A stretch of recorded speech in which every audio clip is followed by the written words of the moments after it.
Hello there, psychologists. This week we're going to be talking about intelligence. There are three theories that we'll kind of focus on this week, but it'll be kind of like an introduction to intelligence. So let's introduce ourselves. So we'll use the American Psychological Association's definition for intelligence for our purposes, and the definition is the ability to understand complex ideas, learn from experience, and engage in reasoning. So there are three facets to this. So as you're taking notes here, make sure you write down the three things you need for intelligence. One, complex ideas, or understanding complex ideas. Two, learning from experience. And three, reasoning.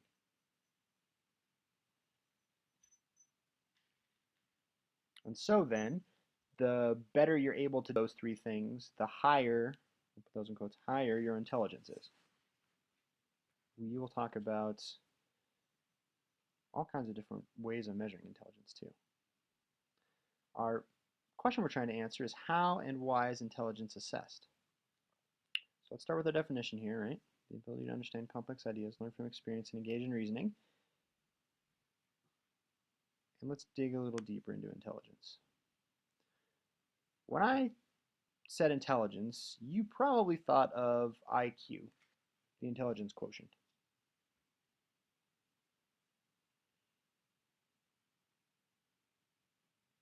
IQ measures a couple of things, right? Memory, your verbal and reasoning skills, and your mathematical ability.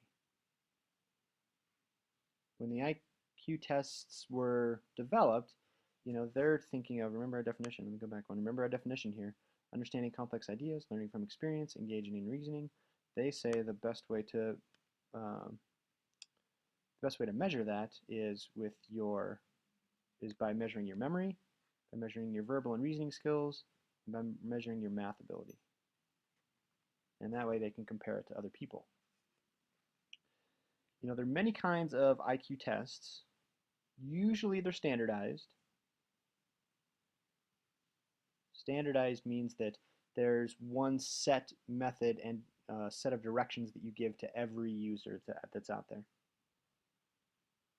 And the idea of standardizing the test is to make sure that everybody gets the same kind of test so that everybody starts off in the same place with the same understandings of what to do, and so that no one has a misunderstanding of how to complete the test.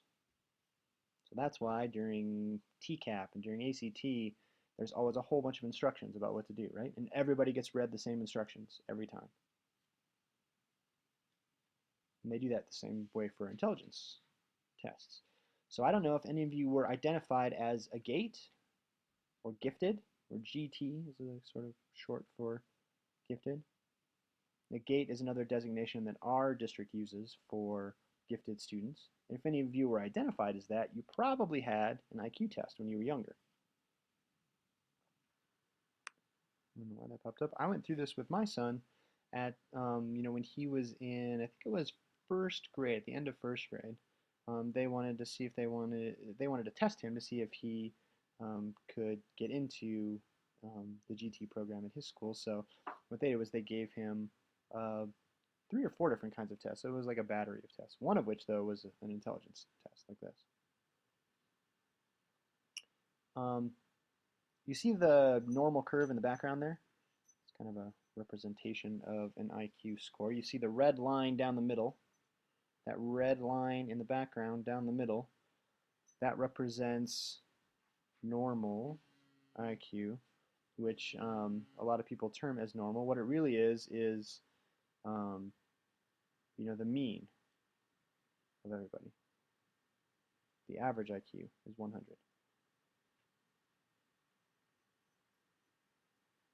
And I know people are going to use the word normal, but I like the word average better. And 95% of people have IQs between 85 and 115.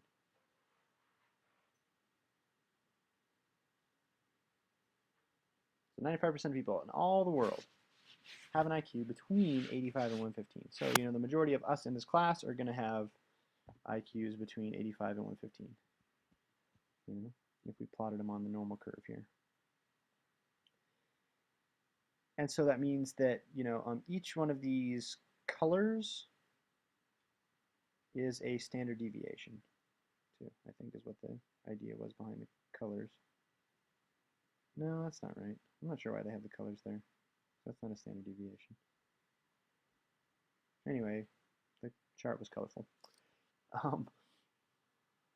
There is a correlation between IQ scores and a couple of things, like academic ability and what kind of jobs you find people in, and we'll talk about that in a little bit. But a correlation means that there is some sort of relationship between your IQ and how well you perform in school, and between your IQ and what kind of jobs you end up getting, when you get older. If you can believe that. So I bet you can guess what happens when you get a higher IQ with your academic ability. But it's a correlation, it's not a cause, right?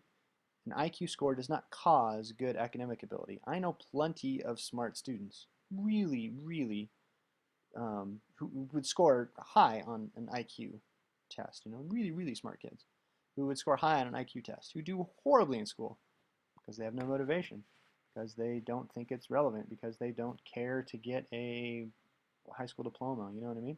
They don't think that it matters. So just because having a high IQ doesn't necessarily translate into doing well in school or getting a high-paying job or whatever. But there is a relationship. So most people that do well in school have high IQs. Most people who do well at certain jobs have high IQs.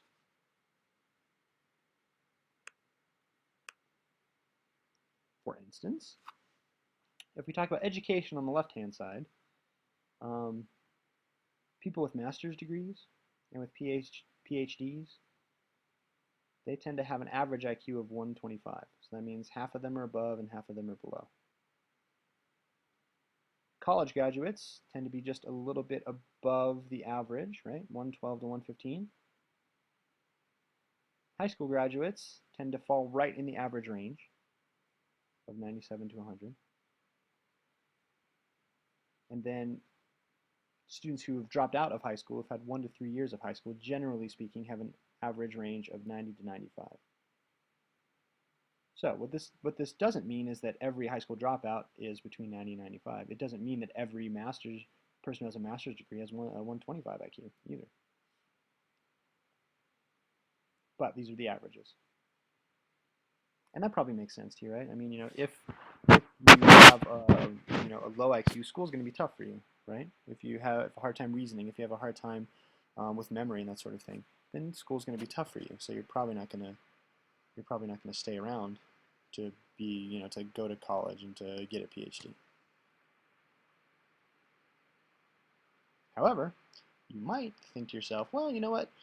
Getting that college degree, getting that master's degree, getting that PhD equals this kind of job opportunity. And if you really want it, then you can go get it. And then for occupations on the right-hand side there, take a look at those. So generally, professional, technical occupations like we're talking lawyers, we're talking engineers, that sort of thing, have an average IQ of 112.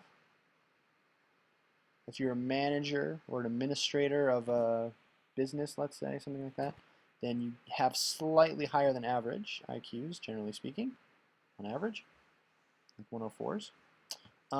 If you're a clerical worker, a sales worker, you have a skilled kind of job that clerical workers do, your IQ tends to be slightly above normal on the average.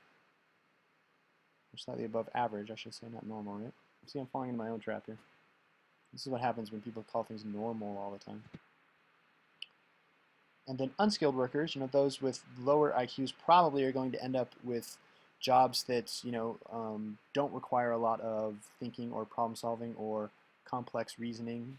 That makes sense, I'm sure, to most people, right? So unskilled workers generally have an IQ of, on average, an 87.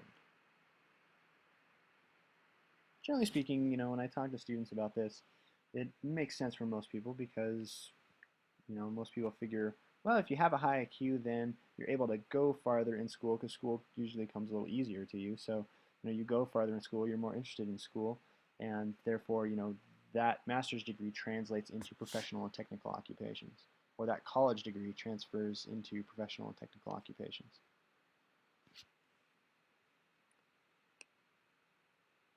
Let's talk a little bit about the history of intelligence testing, because it's pretty interesting.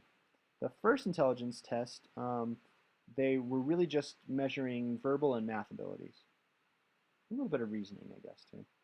So the earliest intelligence test is a Chinese puzzle called a tangram. You can see it on the right-hand side there. 3,000 years ago. And the test would be that you were given the blocks in like a jumbled order, and then you had to assemble them into a square, like you see there. So you were given, each color is a little separate block, right? You had to assemble them into a square.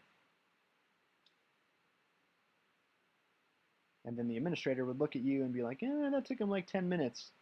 He's pretty smart. He should be able to go and do this kind of job.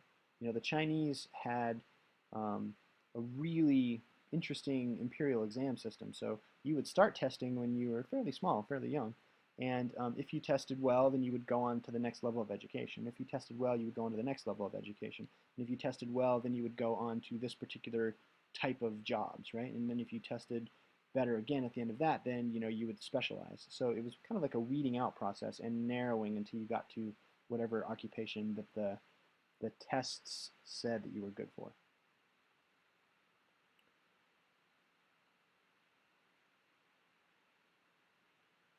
And so, a lot of people in Asian societies have, this kind of testing regime in place from the time that they're pretty young, like grade school, all the way through. Right? We're starting to get that here with, with all the TCAP stuff, although it's changing to PARC now, but or in some other kind of testing. But for the most part, you're going to be tested quite frequently. Now, we move into the early 1900s now in the West, and the Binet-Simon tests was used to assess for mental retardation in school children. And what they tried to do in the test was sort of get like a normal group of students, right? And they gave them all the tests and they put them on the normal curve, right? And they figured out, well, okay, most students score within this range, right? And so then what they did was, if a student scored one standard deviation below that range, they would say that that child was, their term for it was mentally retarded. We don't use that term. And so then those children were sort of separated from the rest of the class and given sort of special help and stuff, right? And that's how like special education was born out of that kind of testing. And IQ tests were used to put students in special ed classes and test for mental retardation all the way up until the 90s.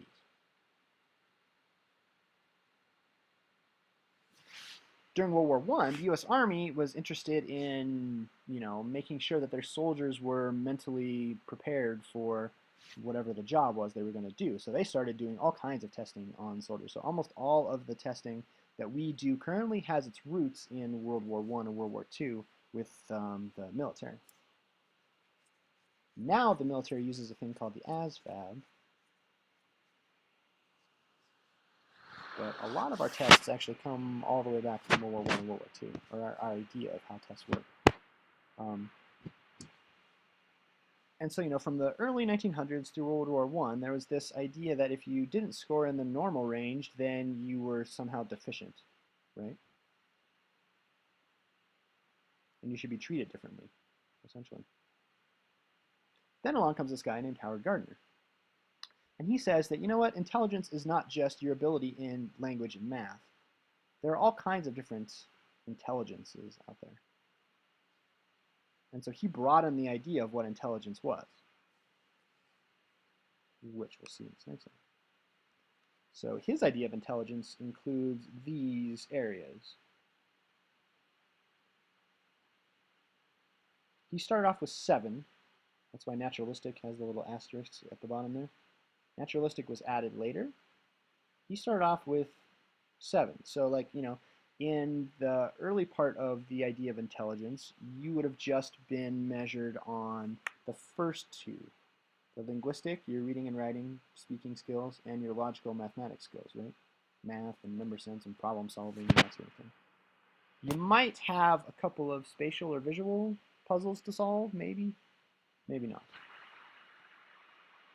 So, the IQ test only measures 2, maybe a little bit of 3 of the 7 areas that Gardner proposes here, right? So his idea was that no, no, no, no. There's lots of different kinds of intelligences. It's not just your reading, writing, and math. There's also, your visual and spatial kind of intelligences. So, how you can orient yourself in space, how you can read maps well or not well, how well you can do artistic sort of endeavors, um, how well you can remember directions and get from place to place. That's a kind of intelligence. Musical intelligence is instrumental ability, right? The idea of reading music, of recognizing different tones and sounds, and that sort of thing. That has a lot to do with your math ability, actually. Musical ability does. It tends to correlate. Remember, correlate means that there's a relationship there. They're tied together. There's kinesthetic intelligence, which is coordination, the ability to easily learn sports. So if you're the type of person who who can pick up a new sport or a new way of doing something physical really easily, then Gardner would say you have kinesthetic intelligence. You're really coordinated. Right? For interpersonal intelligence, that one is talking to other people and being a teammate and having a sense of belonging with other people and being able to be a good member of a team. That's interpersonal. Intrapersonal is inside, knowing about yourself, your strengths and your weaknesses, how you would react to certain situations, those sorts of things. And then other researchers, were working on Gardner's multiple intelligences, and they came up with a new one called naturalistic, which is enjoying being outdoors, which is knowledge of plants and animals, which is living, hiking, all those things are naturalistic types of intelligence. So we go from, having just talking about verbal and reasoning and math skills, right? Now, with Gardner, he broadens the scope of intelligence to include a whole bunch of ways that people relate to the world. The last one is called the past theory. This one's a really new theory, actually. In the late 90s, early 2000s, came about. And this is based off of cognitive theories. Remember, cognitive means thoughts, right? So if you're a cognitive person, you are the person who likes philosophy. Who likes the philosophy where our thoughts are the most important thing. Where we have core beliefs deep inside of us, and then we have automatic thoughts that occur throughout the day, right? And in order to change yourself, you have to change the core belief inside of you, right? All that sort of stuff is cognitive theory. And from cognitive theory comes this PASS idea. PASS stands for planning, attention, simultaneous processing, and successive processing. So the planning happens in the frontal lobes of your brain right here, right? And that's where you're consciously thinking of organizing and strategizing and reasoning and that sort of thing. There's also a part, though, of your brain that focuses on attention, or that focuses attention on the stimuli in your environment.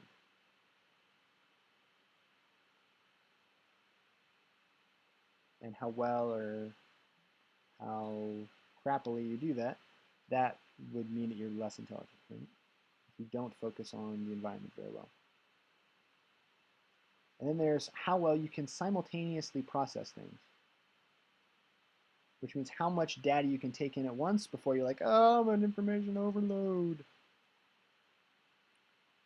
They would say, that a past theorist would say that it's organizing schemata to interpret a lot of data at the same time. So they would say that it's taking a bunch of new information and trying to organize it with your old schemata. Remember, we're assimilating or we're accommodating, depending on what we're doing with our schemata, right? We're either taking all the information in and putting it in with existing schemata, that's assimilation, or we're creating new schemas, right? That's accommodation. So we're doing that with a whole bunch of information that's being thrown at us all the time. So a past test is really interesting in that um, when you get to the simultaneous processing tasks, you're asked to remember something while you are supposed to be writing something, while you are supposed to be speaking something, you know what I mean? So it's like a bunch of stuff all at once.